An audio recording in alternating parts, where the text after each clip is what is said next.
अंबरनाथमध्ये housing board रहिवाशांनी हक्काच्या घरासाठी साखळी उपोषण सुरू केलंय। साखळी उपोषणाचा आजचा 11वा दिवस आहे।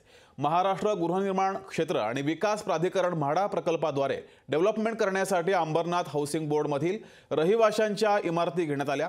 मात्र 12 वर्षांपासून हक्काचं घर मिळालं नाही। बिल्डरांनी इमारत पूर्ण होईपर्यंत सर्व रहिवाशांना घर भाडं देण्याचं देखील आश्वासन दिलं होतं। मात्र बिल्डरांनी केवळ आश्वासन न देता आम्हाला आमच्या हक्काचं घर द्यावं अशी मागणी उपोषणकर्त्यांनी केली आहे। हेच बालाजी केनीकर आमच्या स्वतःच्या बिल्डिंग मध्ये जेव्हा पाडत असताना स्वतः आले होते घर खाली करा म्हणून, आणि आज इथे 11 दिवस झाले उपोषण आमचं चालू आहे। त्या व्यक्तींनी आमच्याकडे ढुंकून सुद्धा बघितलं नाही, मग आम्ही कोणाकडे जायचं?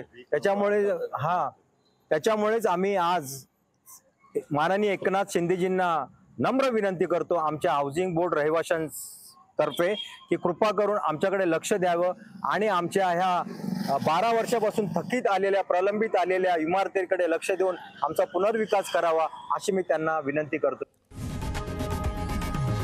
लोकशाही मराठी ऐका, पहा, जागरूक रहा।